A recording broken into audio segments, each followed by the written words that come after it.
If you're a rice lover like me, then you've come to the right place. I've put together 8 of my favorite rice recipes and I hope you enjoy watching this video. Don't forget to subscribe and hit the notification bell so you get notified when I post a new video. And without wasting any more time, let's get started.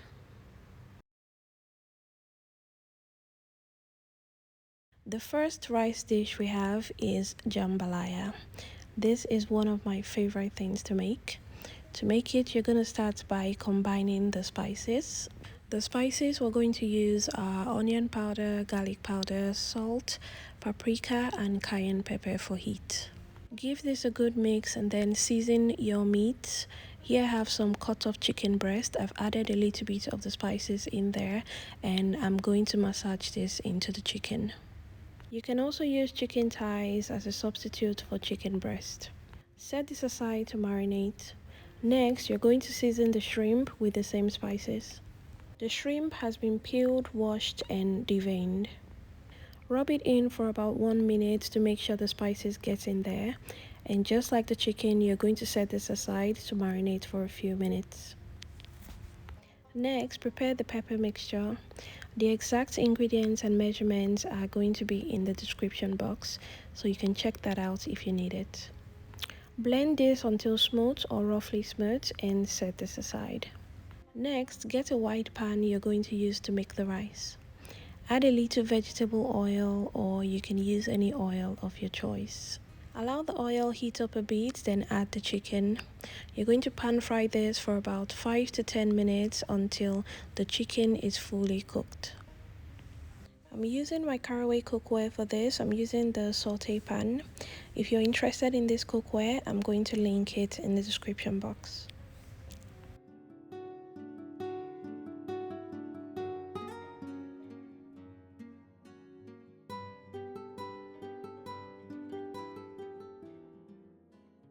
Next, I'm going to fry the hot dogs.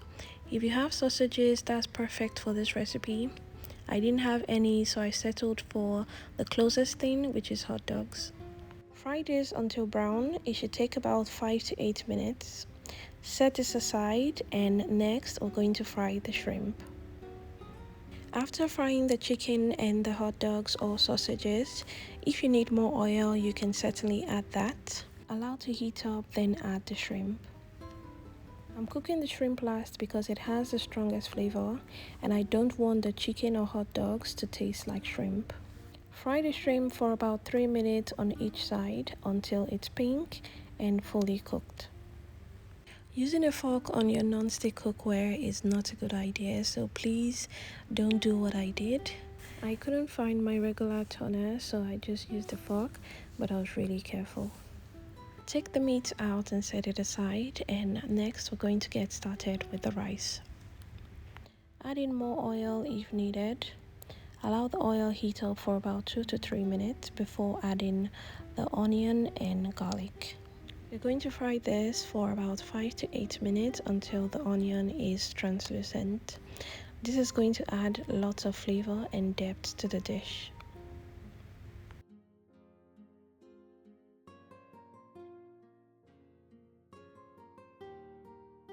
Next, add the tomato paste.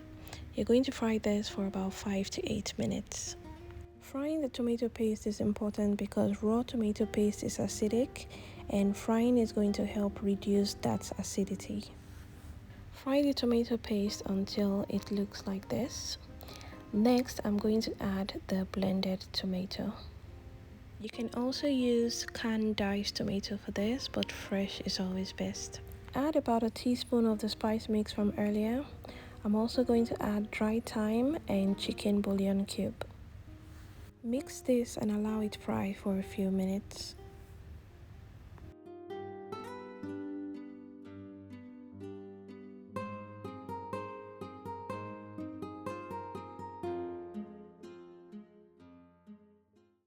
Add in some chopped red bell pepper. You can also add chopped celery if you like that. Mix to combine and then add the rice. You can use long grain or short grain rice for this recipe, but I like to use Sela basmati rice. I only washed the rice several times and I didn't parboil it. Add in chicken stock if you have that. Add in some water. If you don't have chicken stock, you can just use water. Add in a little bit of salt and then mix properly to combine.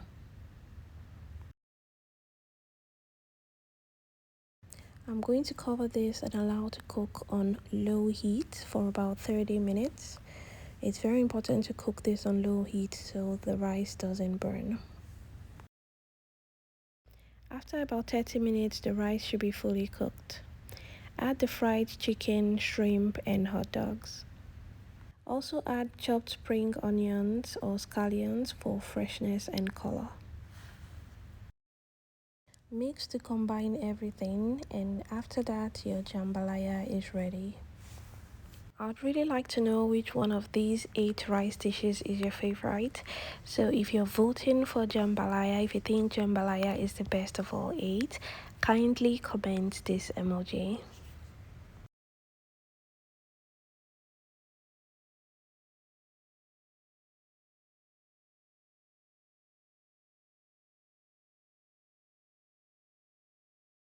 For the second dish, we're going to be traveling all the way to Ghana, and this dish right here is called waakye. Waakye is very easy to make. It's typically just rice and beans. To make this, you're going to start by preparing all the ingredients. This is waakye leaves. I got this off Etsy and I'm going to provide the link in the description box. Wash the waakye leaves properly to get rid of any dirt. Also wash the rice and the beans. I'm using jasmine rice for this recipe, and the beans is just regular black-eyed peas. Add the beans to a wide pot and add lots of water, enough to cook the beans. Add salt and then add the waakye leaves. You're going to cover this and allow to cook for about 40 minutes until the beans is about 90% cooked. After about 40 minutes, take the waakye leaves out. You can throw this away or you can wash it and keep for second use. Add the jasmine rice and mix until combined. You can taste this and add salt and water if needed. Also add a drizzle of coconut oil. Cover this and allow to cook for about 12 to 15 minutes. After about 15 minutes, the rice should be fully cooked. Fluff this up and your waakye is ready. This was one of my favorite things to eat when I lived in Ghana. It's super delicious and I hope everyone gets to try it. To serve this, while it's still hot, transfer it to a small bowl. Press it down so it molds with the heat. Waakye is typically served with spaghetti, salad, stew, shito, and curry. But I'm going to be serving my own a bit differently today, and I'm going to keep it simple, and I'm just going to eat this with stew and plantain. Let me know what you think about this dish in the comments, and if you think waakye is a favorite of all 8, leave me this emoji. I think that's the beans emoji, but if you don't have that on your phone, just write waakye and it's spelled Waakye.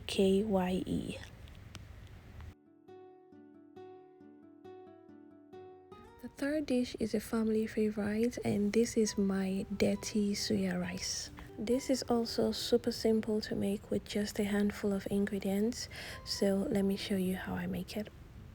To make this, you're going to start with raw rice. I'm using Stella basmati rice, but you can use any rice of your choice. Season the rice with salt and some leftover meat stock. If you don't have meat stock, that's fine, you can just use water. Cover this and allow to cook for about 15 minutes until the rice is fully cooked.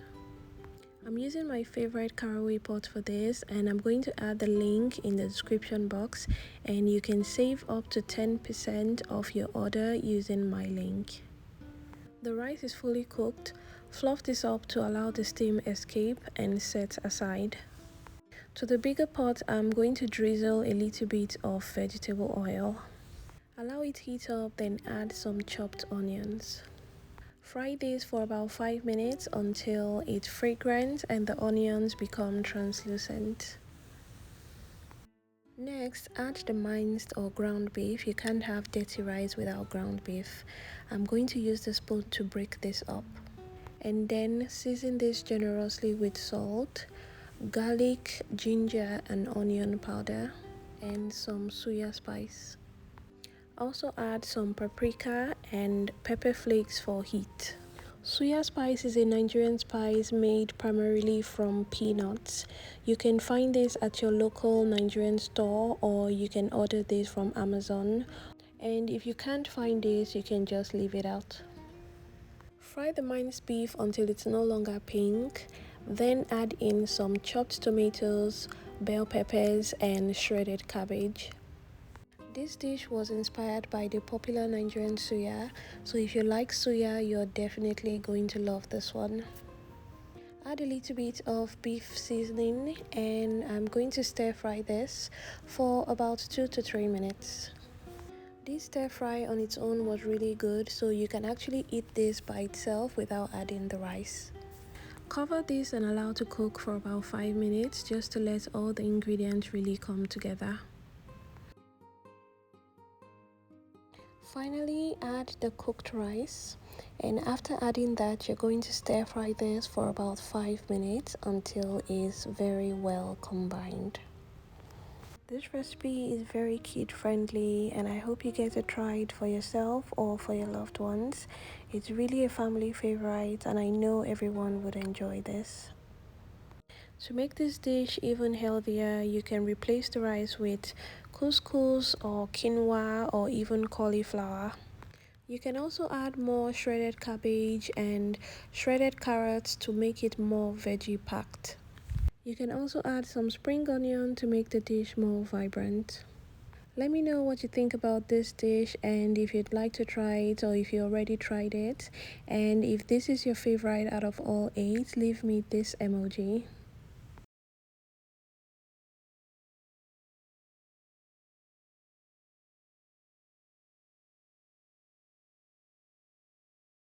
The fourth rice dish is my fabulous and bougie pineapple fried rice. This recipe was one of the most recreated dishes during the last holiday season.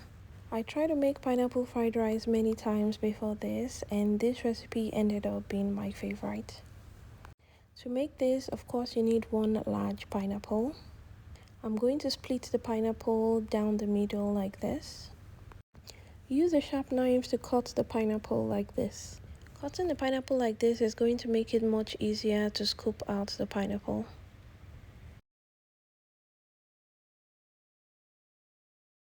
Using a spoon, carefully scoop out the pineapple flesh. We're going to be using the pineapple back to serve the rice, which is why we're doing this. But if you don't want to use the pineapple to serve the rice, you can skip this process altogether and just cut the pineapple normally. I'll blend the pineapple with a little bit of water and then sieve with a fine cloth or a nut bag.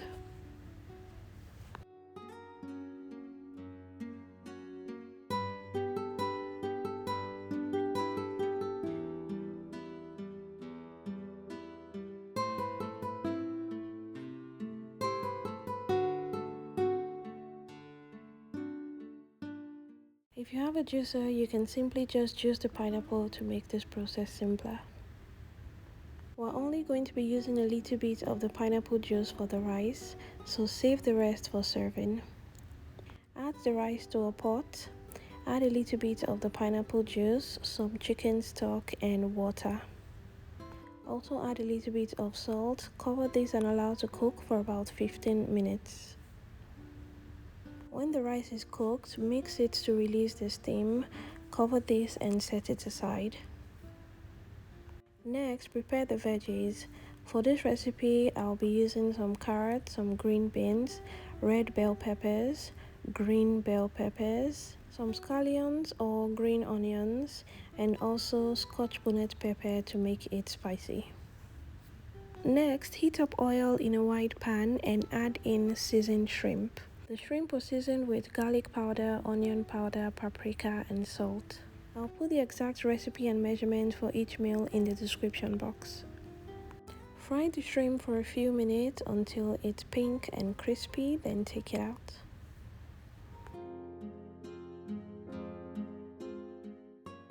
Next, add in some chopped onion and minced garlic. And fry this for about 2 to 3 minutes.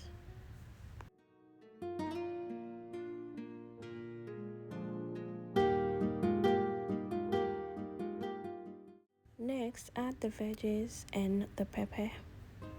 Season this with the spice mix and stir fry this for about 5 minutes. The spice mix is the same ingredients I seasoned the shrimp with, which is garlic powder, onion powder, salt, and paprika. When the veggies have softened, add the cooked rice and the fried shrimp. Also add the green onions.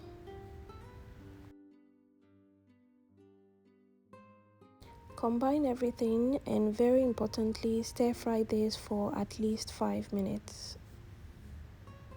And you want to make sure to stir fry it for at least 5 minutes. I usually fry my rice for about 7 to 8 minutes, and this gives it a very nice texture and that great fried rice taste. And again, let me know what you think of this recipe. Let me know if you're going to try this or if you already tried this and how it turned out for you. And if this is your favorite recipe from this collection, of course leave me a pineapple emoji, obviously. I'll definitely be on standby in the comment section to see what you guys voted for. Serve your pineapple fried rice in the pineapple for an extra dramatic effect. And serve this with some fried or grilled chicken, coleslaw, and some very chilled pineapple juice.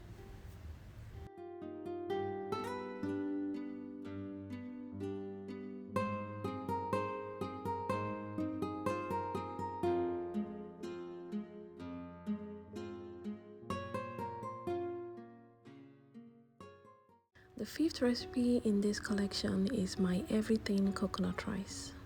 To make this, add coconut milk to a pot, add meat stock and a little bit of salt.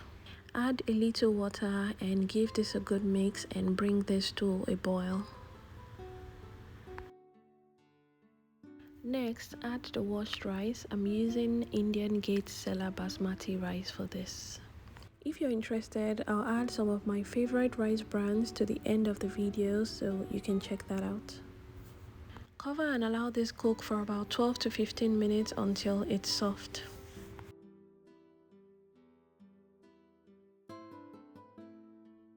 Next, add a bit of coconut oil to a wok or a large frying pan.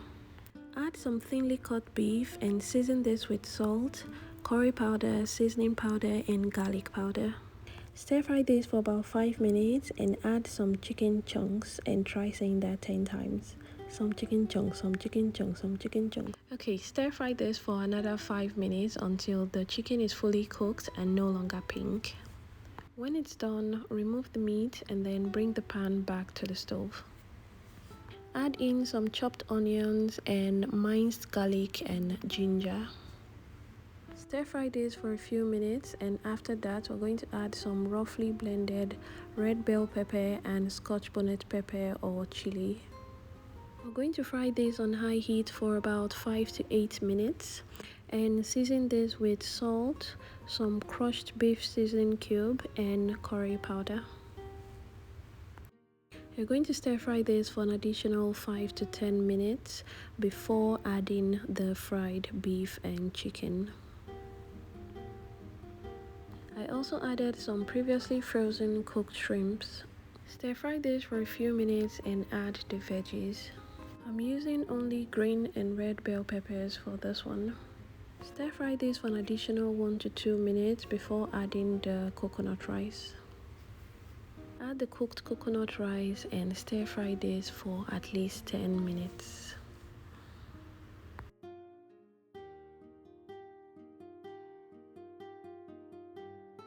This rice is great for a Sunday meal and it's perfect for the holidays and for parties.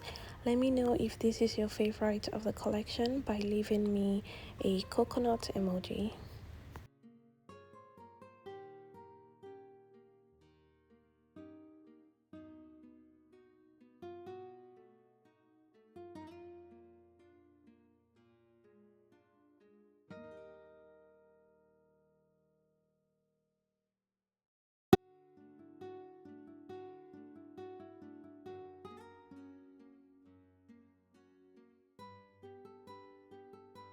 Coming in at number 6, we have this seriously delicious native jollof rice. To make this, start by boiling the beef. You're going to season this with salt, some Knorr beef seasoning cube, some chicken seasoning cube, fresh thyme or dried thyme, and onion. Mix it. We're not going to add any water now. Cover this and allow to steam on low heat for about 5 to 8 minutes. After a few minutes, the meat would have released its own water. Add more water so it can cook thoroughly, and cover this and allow to cook for about 10 minutes until the meat is soft. Set that aside and we're going to prep the other ingredients. Here I have some bell peppers, chilies, and onion. I'm going to clean this and then give it a rough blend. We'll also need bonga for this. Bonga is a type of dried fish. I'm going to go ahead and debone the bonga. You can also use other types of dried fish for this recipe, or you can skip altogether. Next, heat up palm oil and add some chopped onions. You're going to fry this for a few minutes until the onions are soft. When the onions soften, add iru. Iru is a type of seasoning. It's also called locust beans. Stir fry this for about 2 to 3 minutes. Next, add the blended pepper mix. Stir fry the pepper mix for about 5 or 6 minutes. Then season this with some crushed beef seasoning cube, salt, and I also like to add a little bit of chicken seasoning. Fry the mixture for about 5 minutes, making sure to stir constantly so it doesn't burn. Add your crayfish and the deboned bonga fish and also some dried prawns. Most of the ingredients used in this dish you can find at your local Nigerian or African store. You can also check out Etsy or Amazon to find these ingredients. Next, add the beef broth and enough water to cook the rice. You can use any type of rice for this recipe. Short grain or long grain rice works. You don't need to parboil the rice, just wash several times until the water runs clear. Taste the stew base at this point and adjust the seasoning if needed. Mine needed salt, so I added a little bit of salt before adding the washed rice. After adding the rice, you can add more water if needed. Cover this with a parchment paper or foil to seal the rice so it can cook with less water. Allow this cook for about 20 minutes using low-medium heat.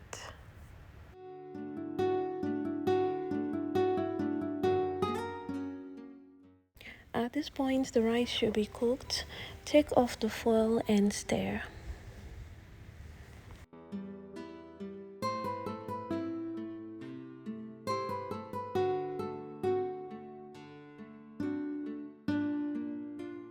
And I like to garnish this with some vegetables. I usually like to use basil or scent leaf, but this is optional. You can also use kale, ugu leaf, green leaf, or any other vegetable of your choice. After adding the vegetables, mix with the hot rice just until the vegetable is wilted and your native jollof rice is ready. I serve this with peppered beef, and to make the peppered beef is really simple. You're going to start by blending some bell peppers and chili peppers. Next, fry the beef we boiled earlier. This is a combination of regular beef and goat meat. You can also air fry this or roast in an oven for a healthier alternative. Fry the beef until golden brown, then transfer to a bowl lined with a paper towel or a kitchen towel to get rid of the excess oil.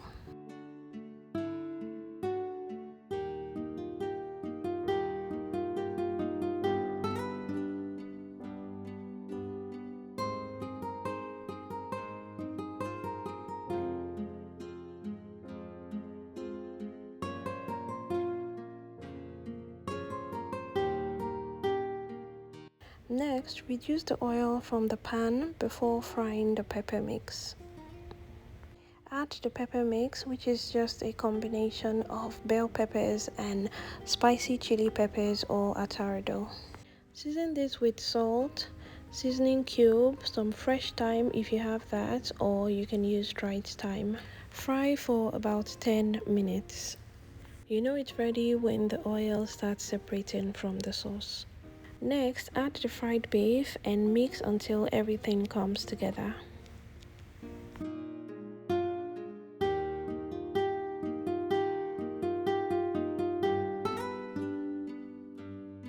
Lastly, add some cut up onions to garnish.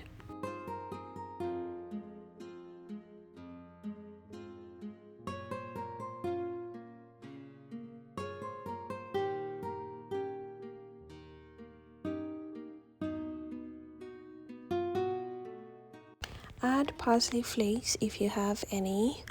Cover this and lower the heat and allow to cook for about 5 minutes. And here you go, your peppered beef is good and ready. Serve this with the native jollof rice, and this dish is also perfect for parties, get-togethers, birthdays, holidays, as well as your special Sunday meal. If you have any questions about this recipe, please feel free to leave me a DM on my Instagram page, or you can comment under this post and I'll try to respond to everyone as soon as I can. If this recipe is your favorite, let me know by leaving me an onion emoji in the comment section.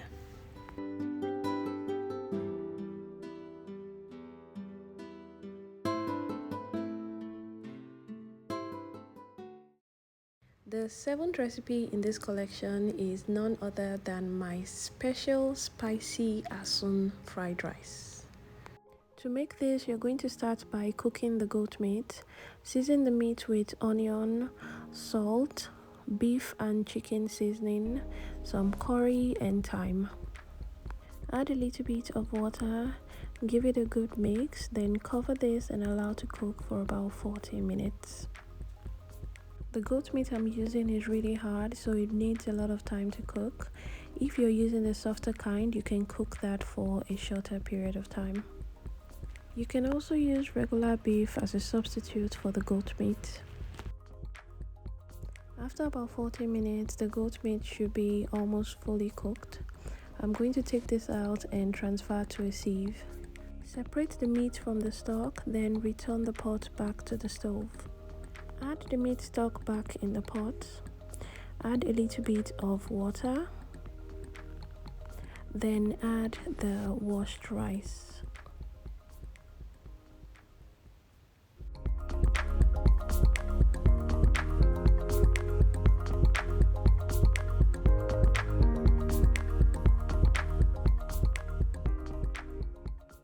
Season this with salt, and I also like to add a little bit of white pepper.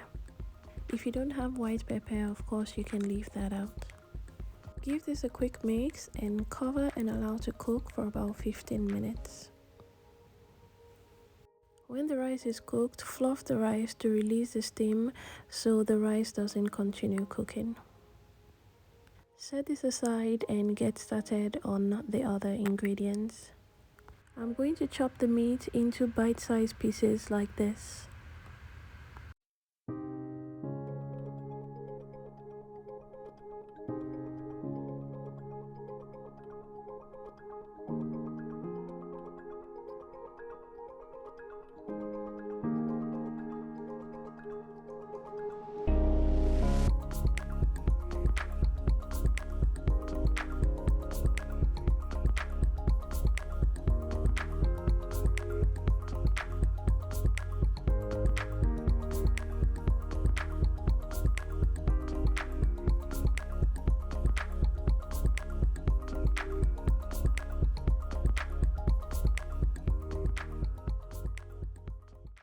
Next, transfer the cut up meat to a baking tray. I'm going to roast this in the oven. If you have an air fryer, you can also do this in the air fryer using the roast setting. When roasting, use a wide pan and try not to overcrowd the pan so the meat can roast properly. You can add a drizzle of oil on top to give the meat a nice color. Roast this in the oven using the low broil setting. I roasted for about 15 minutes with the low broil setting. Next, blend some bell peppers or tatashe, some scotch bonnet pepper or chili pepper, and onion. I'm going to use my ninja chopper to chop this.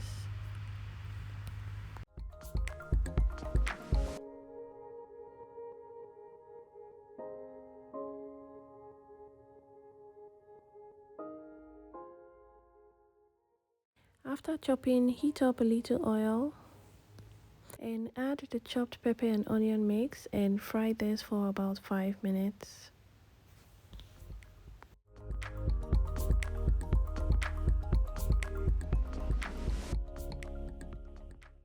Season with salt, some crushed bouillon cube, and curry powder.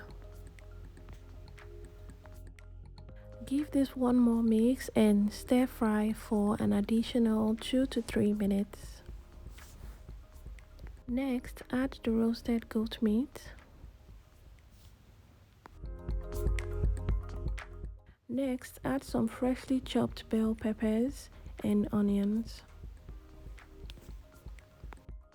Stir fry this for about 2 to 3 minutes.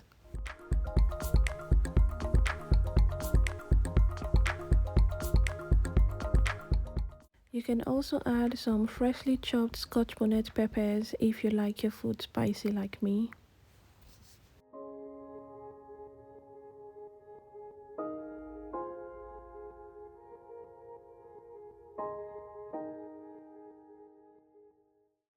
Add the cooked rice. And as usual, you're going to stir fry this until everything comes together. And don't forget to let me know which of these recipes you think will taste the best.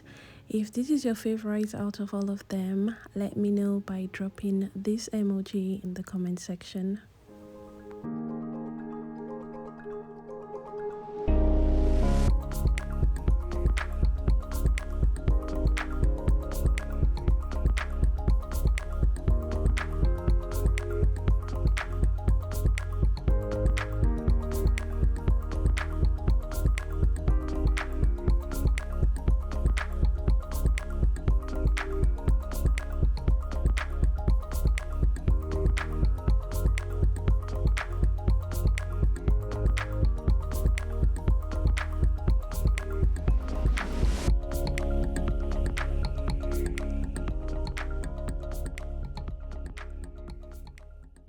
For the last recipe, but certainly not the least, we have some smoky Nigerian party jollof rice, and this is how I make it.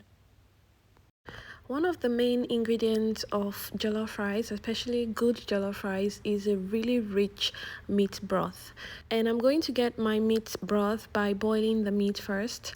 But before that, I'm going to give this a good rinse. Here, I'm just cutting the bigger pieces so the meat can cook evenly. You can also get meat broth or meat stock from the store. I personally do not like the pre-packaged ones, especially when you're making a Nigerian dish. We usually make our meat broth from scratch, so I would always advise for you to make yours yourself. And just a little reminder, if you want to skip the meat completely, I do have a Nigerian vegetarian jollof rice recipe on my YouTube channel, and I'm going to add the link to this video.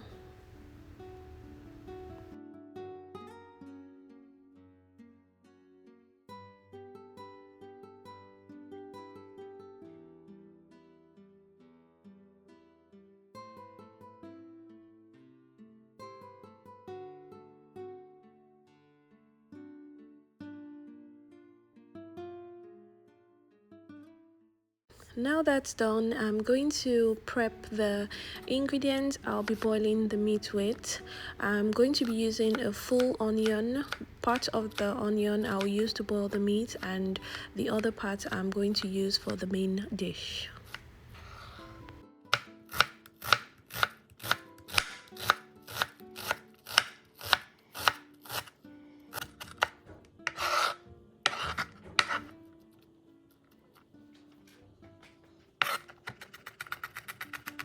For the meat, I also need garlic and ginger. Here I have 3 garlic cloves. I'm just going to smash this with a knife and I'll cut the ginger. I'm using about a thumb size ginger.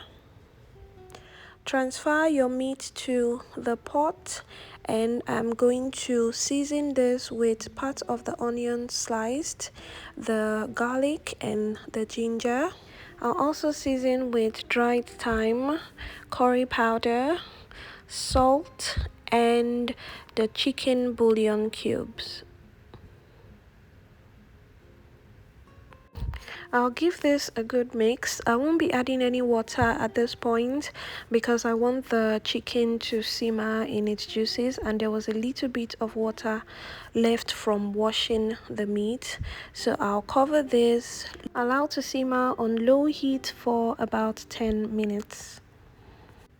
Check on the chicken from time to time so it doesn't burn. After about 10 minutes, I'll add a little bit of water and I'll allow this cook for an additional 10 minutes until the chicken is about 80% cooked. While that's cooking, I'll go ahead and sanitize my kitchen sink before prepping the vegetables to avoid any cross-contamination.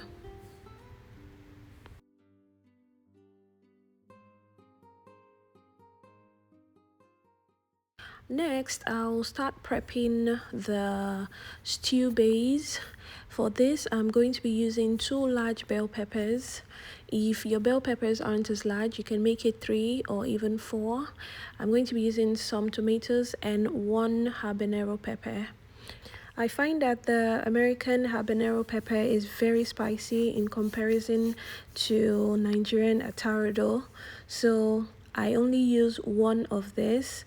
If you have a very low spice tolerance, I would advise you to use half or even a quarter. And if you're using the tatashe or red bell pepper, please don't forget to take out the seeds and the stems on the inside to avoid a bitter taste.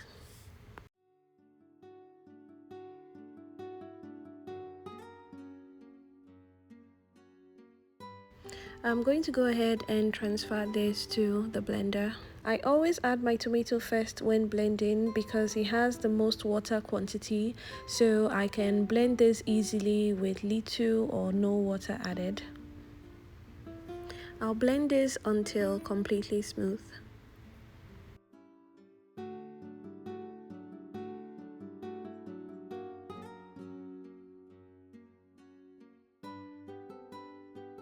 I'll check on the chicken. By now it should be ready. I'll turn this off and I'm going to separate the chicken from the chicken broth. The chicken is not fully cooked. I only cooked it to about 80% because we're still gonna fry this and I don't want the chicken to be tough or overcooked.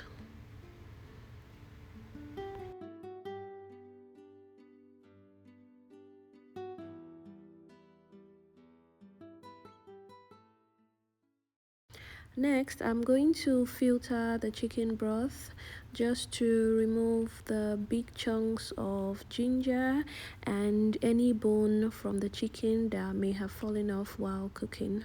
Please make sure you don't skip this step, especially if you use goat meat or turkey meat. Those can have really hard bones and can be very unpleasant and even dangerous when eaten. Next, I'll transfer the blended peppers and tomatoes to the pot and I'm going to let this reduce for about 40 minutes.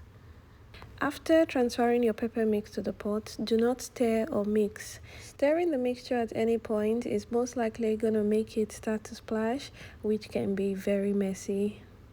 And be sure to check on it from time to time to make sure it doesn't burn. The goal is to reduce the water quantity as much as we can. While that's cooking, I'm going to go ahead and fry the chicken until it's golden brown. Now, if you want to ditch the extra calories from frying, you can opt for the air fryer, your grill, or even an oven. For the air fryer, I usually just put it in a medium setting and air fry until it's golden brown. For the oven, I usually use the low broil setting to get it brown and crispy, and the same thing applies for the grill. Because we're keeping things simple and original, I'm going to be frying this the traditional way, which is with vegetable oil. Another reason I like to fry is that the fried chicken gives the oil a really nice flavor, and I'm going to be using part of the oil to make the jollof rice.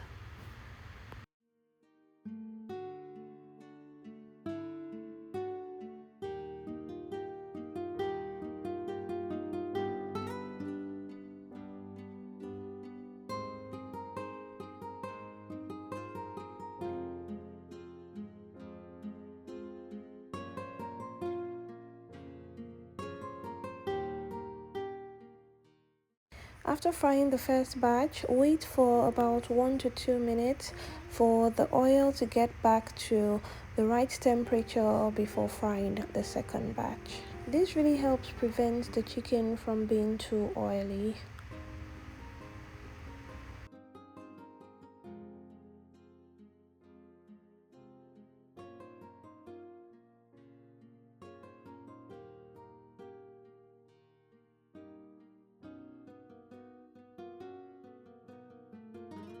Now keep the chicken in a very secured location, and don't forget to reward yourself with a piece of chicken for doing all this work. Moving on, I'm going to go ahead and wash the rice. I'm using the entire pack, which is 32 OZ, which I believe is exactly 4 cups. This should be enough to feed about 4 to 6 people, but of course you're welcome to double or even triple this recipe. I'll wash the rice until the water runs clear or almost clear. You can use hot water to wash your rice, but if you're using hot water, make sure the last wash is with cold water so the rice doesn't start cooking. And a lot of people really seem to like this rice washing bowl on Instagram, so I'm going to go ahead and link it in the description box. I repeated this process 6 or 7 times. I think I lost count somewhere.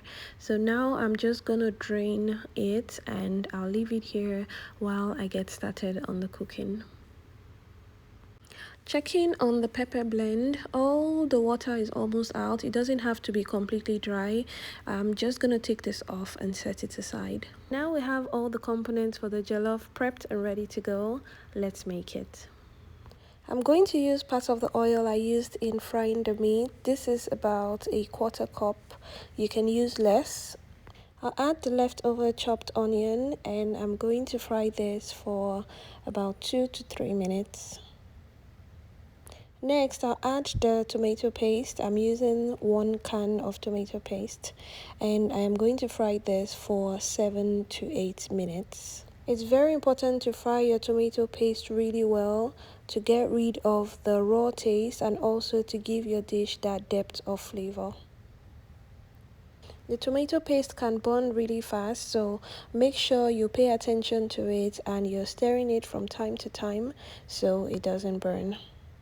After about 7 minutes, this is what it looks like. This is what we're aiming for. So now I'm going to add the tomato sauce. I'll go ahead and season this with salt, chicken seasoning cube or chicken bouillon cubes, some dry thyme, curry powder, and bay leaf. I never use more than 2 bay leaves for 4 cups of rice as I find it to be sometimes overpowering. I'll give this a mix and just fry for about 1 to 2 minutes. No need to fry this for too long since the tomato pepper mix already cooked really well while it was reducing. Next, I'll go in with the meat broth and I'll add the water. I'll give this a proper mix and make sure you scrape the sides and the bottom thoroughly. And finally, I'll add the washed rice. After adding the rice, I'll give it one final mix, and as you can see, the water is just slightly above the rice, which is perfect. I'll cover this and allow to cook on medium stroke high heat for about 30 to 35 minutes. If you notice that before the 35 minutes the rice is burning, that's perfectly fine. Jollof rice is supposed to burn. That is what gives it its signature smoky flavor. After about 35 minutes, the rice should be fully cooked. I'll mix this up. You'll notice at first it may be a bit clumpy. That is perfectly normal. The more you mix, the more you let out the steam, and in no time it's going to start to separate. One important tip I forgot to add is that when you're making original Nigerian party jollof, you want to avoid using a non-stick pot. And the reason for this is if you want that signature smoky jollof rice flavor, it's very hard to achieve this using a non-stick pot. So you want to opt instead for a regular cast iron pot, which is what I'm using right now, or a stainless steel pot, or a traditional or local iron pot. I'll add the link to some good jollof rice pots. If you're interested, you can check the link out in the description box. If at this point you notice your jollof rice is still sticky or very mushy, it may be because you added a little too much water. Sometimes it can also be as a result of the type of rice you used. Aside from the one we picked up in store, I'll provide you with some good recommendations of great rice brands that will give you a really nice jollof. So be sure to check that out in the description box. I'm going to go ahead and serve the rice. It smells amazing and it looks amazing. It tastes absolutely delicious. I have no doubt in my mind that yours will come out this perfect when you use this recipe. I really hope you enjoyed watching this video. If you found any parts of it helpful, please let me know by leaving me a tomato emoji in the comment section. If you have any additional questions about this recipe, please feel free to leave me a comment or send me a DM on my Instagram. My Instagram name is Kiki Foodies.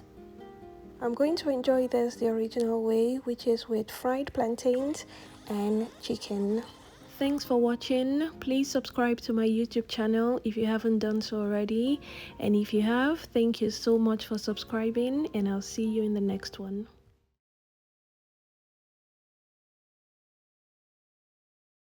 This is the brand of rice I used for most of the recipes here, but these are some other brands that are just as good.